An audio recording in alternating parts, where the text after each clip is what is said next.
usually for so many of us, our most embarrassing stories, they haunt us. This beautiful email inviting people to this free workshop. And I sent this email out to like 200 people, these very important people that I would like to be friends with. Really a lot had gone into this. But in my excitement, I blew it. I actually blew it. When it comes to failing, like I fail all the time on a daily basis and it's like I'm the only person that knows about it. I'm cool with that. But it's like failing when other people know. That point of failure, other people seeing you fail, that is ick. But you know what actually feels worse? But being seen to be trying. How can I form a toolbox so that I can reframe things and just keep moving? Learning through experience that shame doesn't stop you is ultimately that new belief that you need to install.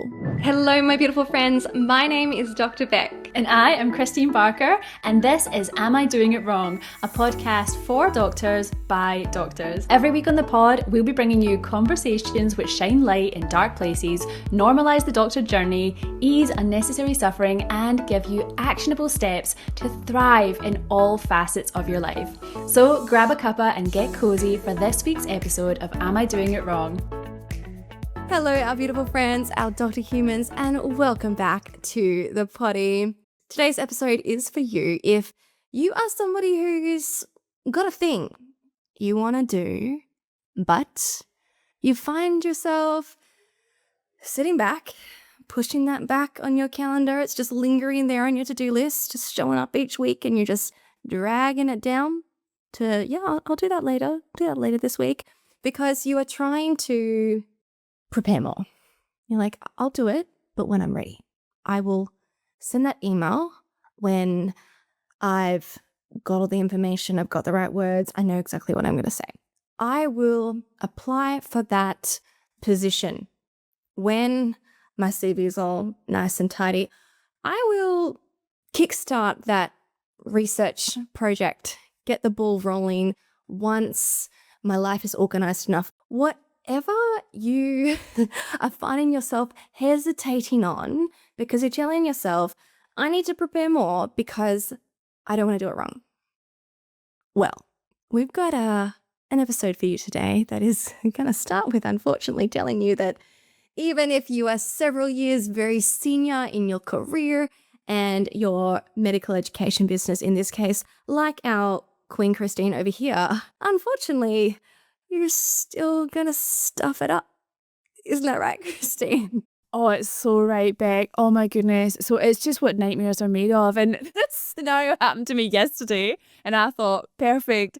Let's share it with the potty crew and see if we could all learn something together here. So, oh my goodness. Yesterday, I was doing a very important task. I've got this amazing workshop. It's this renal transplant workshop, and I wanted to give it to the doctors who I know are going to be sitting their exams soon. I wanted to give it away for free and just have them enjoy it, have them experience it. But in order to access them, in order to pass on this information about this free resource, I wanted to send out an email to the directors of physician education at all these different hospitals.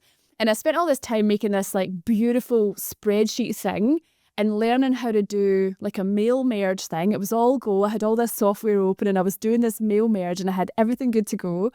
And this beautiful email inviting people to this free workshop. And I was so excited and, really proud of myself for putting all this together and figuring out the mail merge. And then so well prepared. Oh my goodness. Like, wow, so much has gone into this. Really a lot had gone into this. Including the workshop itself. Anywho, I was very excited. But in my excitement, I thought I double checked. I really had. I thought I'd got everything, all of my little ducks in a row. And I hit send. And I sent this email out to 200 people. These very important people that I would like to be friends with. So I'd like them to just at least respect what I'm doing here and like me a little bit. Anyway. So I sent this out and I'm very pleased with myself. I'm doing this between two clinics and I'm feeling like even that was a win. Like, yes, Christine, go you in between clinic. Yeah, all over it. And then I get this horrendous, but also I was so grateful for it, but this horrendous little email back from someone that was like, oh, Christine, that sounds great. But like, is there a link? And I was like, oh. So the whole email had been about the link, and I had not given the actual link in the email. So anyway, so then I was like, oh my God, I'm feeling awfully embarrassed, and oh my God, like all these people are going to know that I just sent this email out without putting the link in, and it just felt very like a very basic thing to omit. And then I had to do it again, right? I had to send out the whole email again, being like, oh, now with the link attached, so everyone knows I stuffed up the first time. So I do it again, and I send it out, and then I'm just left with this feeling of like, I blew it. I thought you were about to say I did it again. I wouldn't put it past me, but no, I did not. I did fix it.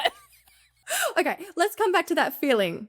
You're like, I was left with this feeling of, but I'm already feeling, the reason that I finished the story that way for you is because I have actually forgotten to send the attachment of the email where the whole point was the attachment twice. I am this is my queen status of not sending the attachment in the email. Gmail's got this lovely little reminder of like, oh, I see that you mentioned an attachment and yet there is no attachment. I think I need to like go back to Gmail just to systematize, as you say, Christine. I need to systematize these repetitive issues that I have. Anybody else, do you know this feeling? But let's even just set the context.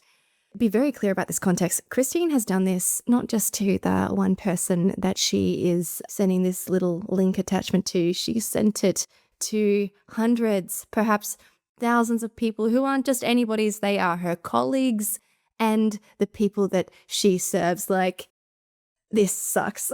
Honestly, I had quite an emotional roller coaster day yesterday, because I'm going to tell you, this was not the only thing that I stuffed up yesterday. Yesterday was there was a barrage of things that I had to deal with and like control my emotions during. It was so funny.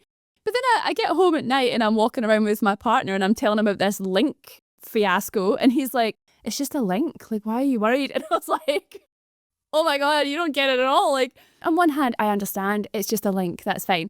But it was more like I had put so much effort into this up to this point. Obviously, I would like to make a good impression to these directors of physician education. Like, I just think that is fundamental, and me forgetting a link, I just feel like you blew it. That's what I felt like. I blew it. I actually blew it. I'm tapping this right now with my parallel experiences that are way less large than what you've done. What you've done, I make it sound like you've done something terrible. My mistakes were much smaller than your mistakes. That is not what I mean. My situations that weren't as sort of high, I want to say high stakes, but what I'm tapping into right now is realizing it's not about it being some really big, serious, terrible problem that significantly impacts anybody. But the reason that I sink into this feeling when I do this and when I think about your scenario is the first few thoughts that come to mind is, I don't want to waste their time. Anytime you communicate or engage with somebody, particularly in people's emails, particularly in their work hours or their personal hours, it doesn't even really matter. Like, it's their precious time and I don't want to waste their time. And I really don't want to waste their time or I don't want them to think that I'm wasting their time because I was being careless. Like, I was so careless with my preparation, my efforts, that I would waste their time and do a simple thing wrong. Like, they're the thoughts that come to mind that make me feel ick and like that kind of shamey feeling about what your partner says is like, it's just a link, but there's more, isn't there? The other thing that comes to mind, I think it's a separate kind of shame pathway here, is competence. It's like I've shown people that I am incompetent doing this like simple thing. I'm thinking about, being a little intern or a med student and sending email about like a research project to a big dog professor.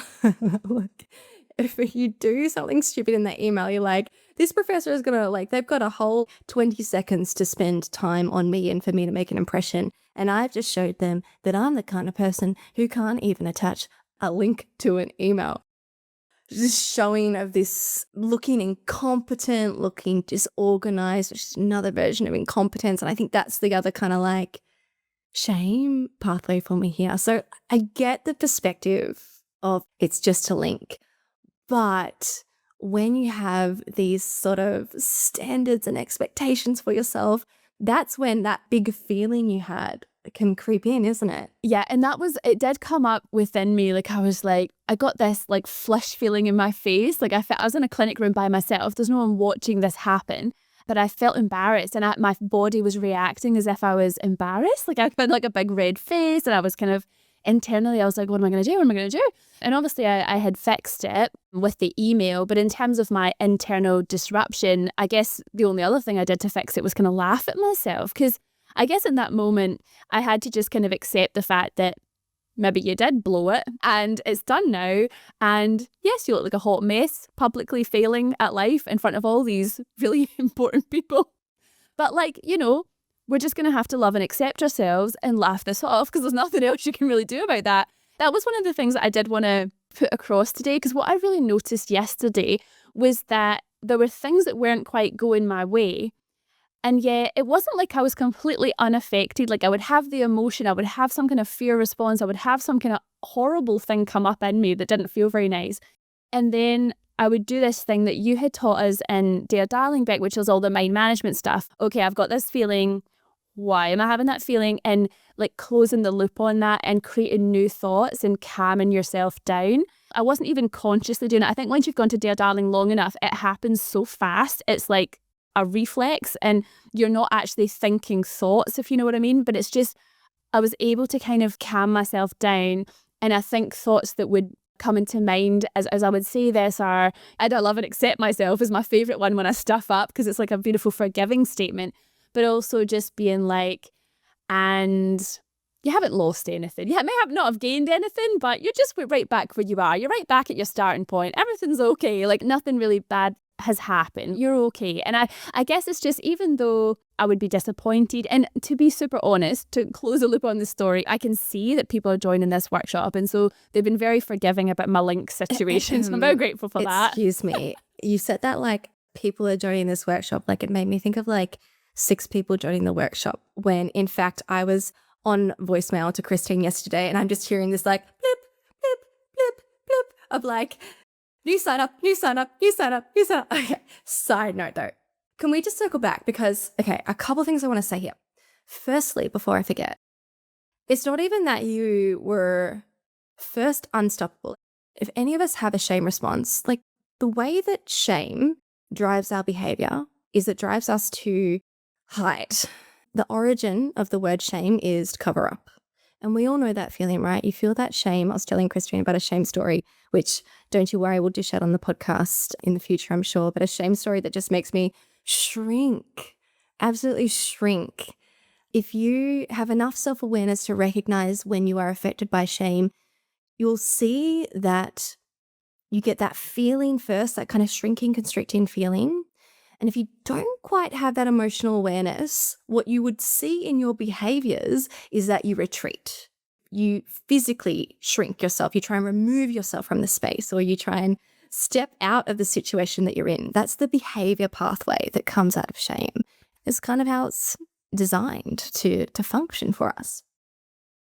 And not only in this story can you see how masterful Christine was with shame, in that she wasn't stopped.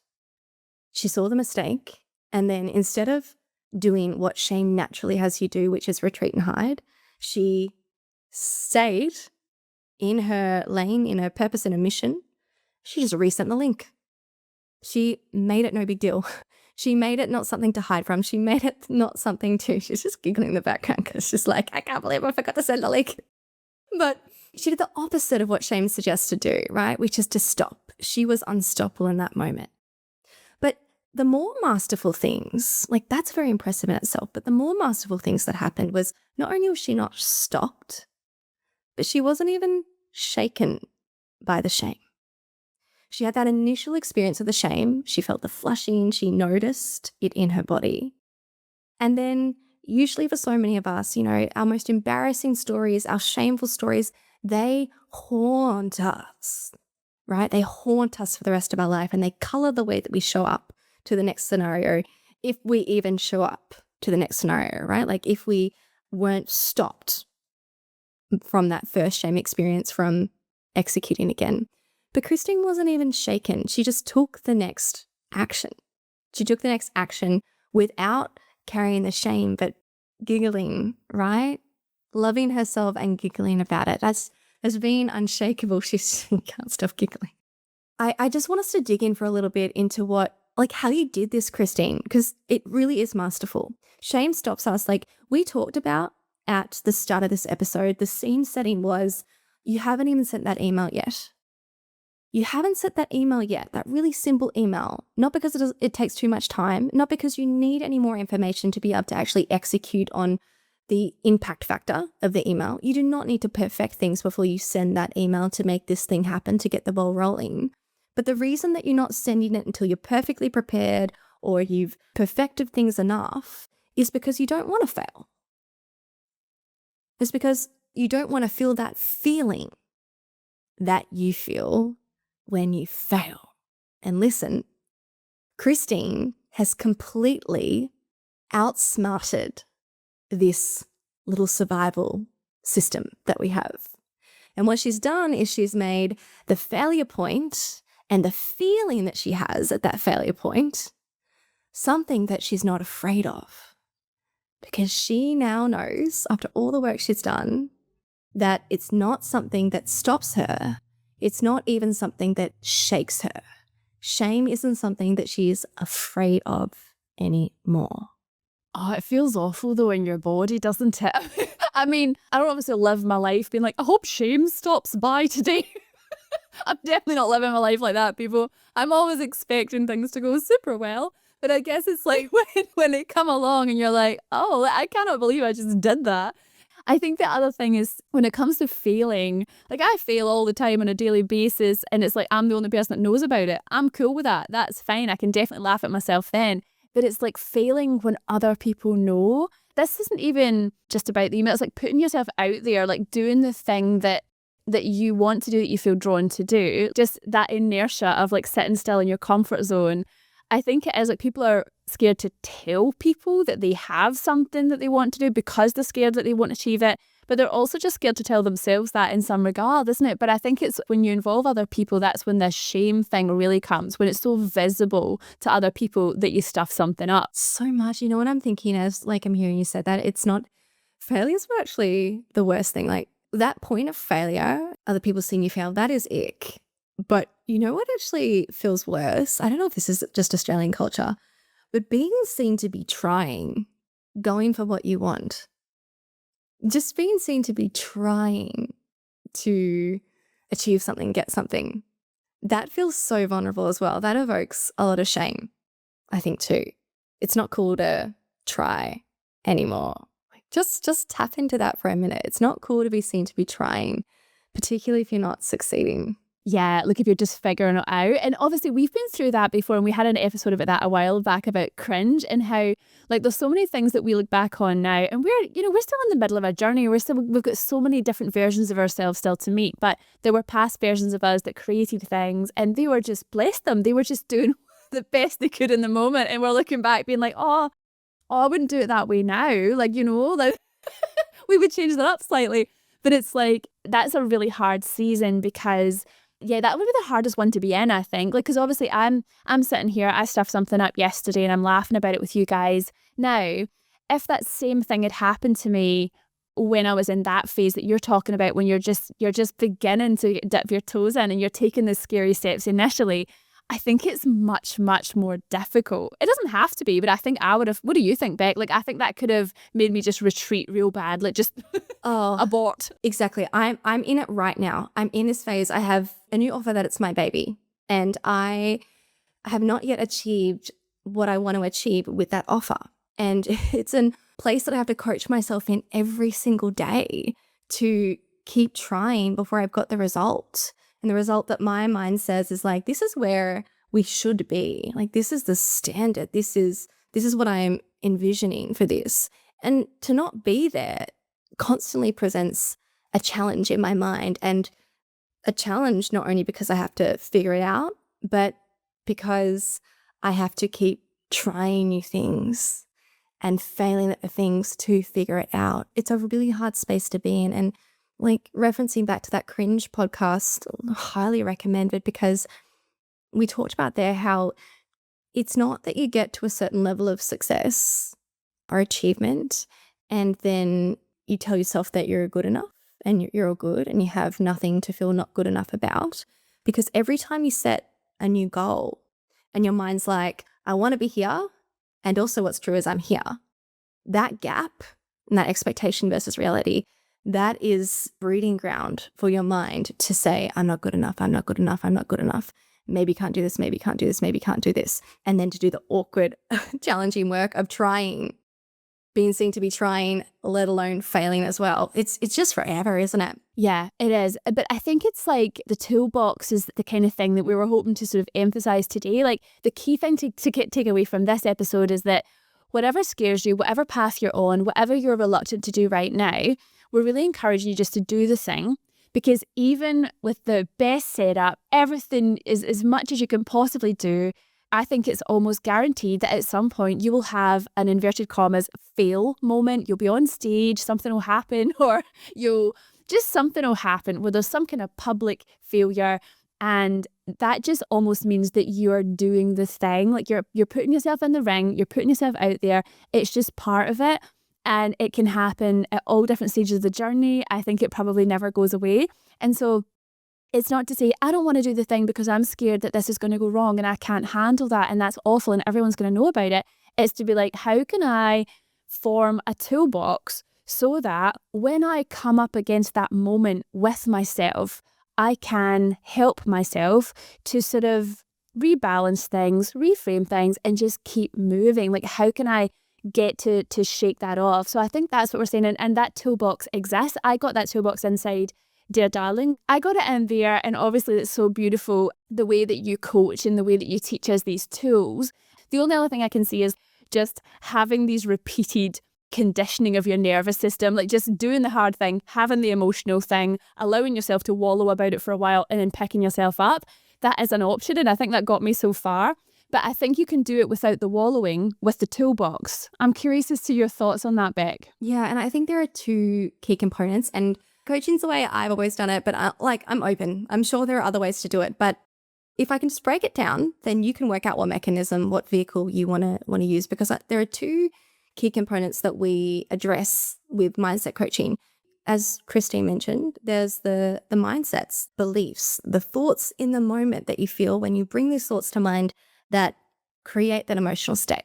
Your mind is just out there perceiving the world at all times, anticipating what's going to happen, setting expectations, predicting.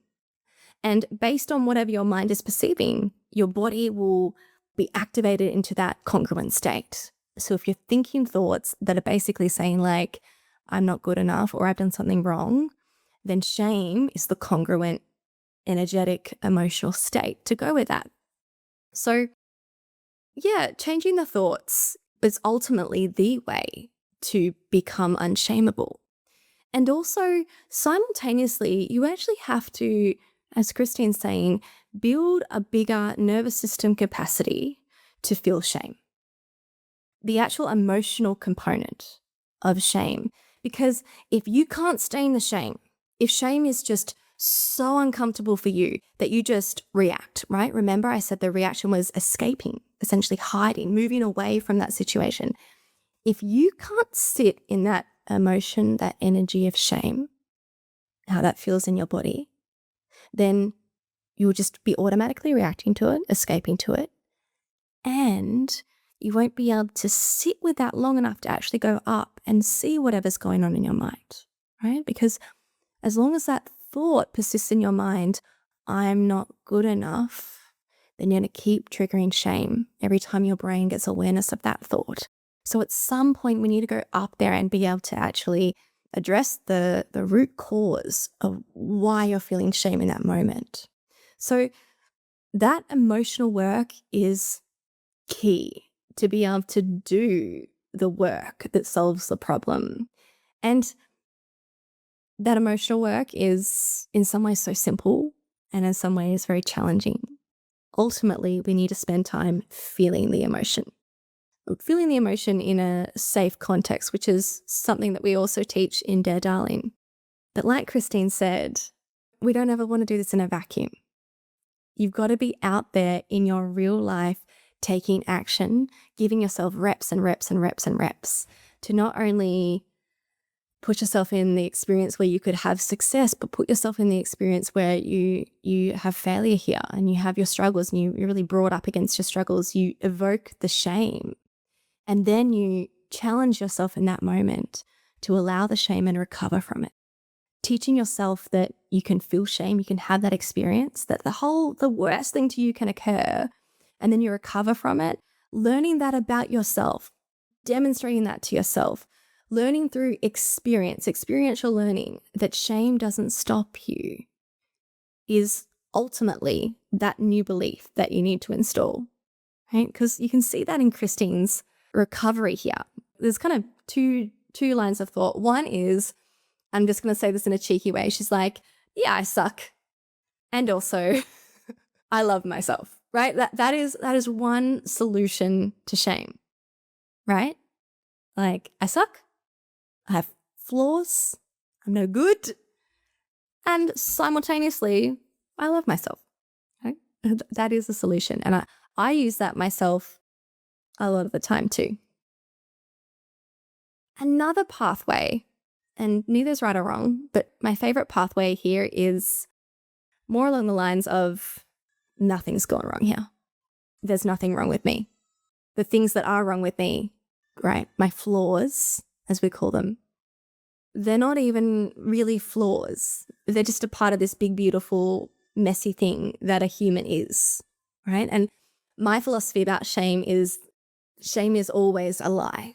And I know that's really bold, but I believe it. The shame equation, as I've talked about it in my Untamable to be Unstoppable workshops, is when shame is present, what we're saying is 1 + 1 = 8, right? We're saying this thing happened and this means this about me and that equals shame. When we're feeling shame, there's something extra added into this facts that we're trying to present to ourselves that's saying, and there's something wrong with me.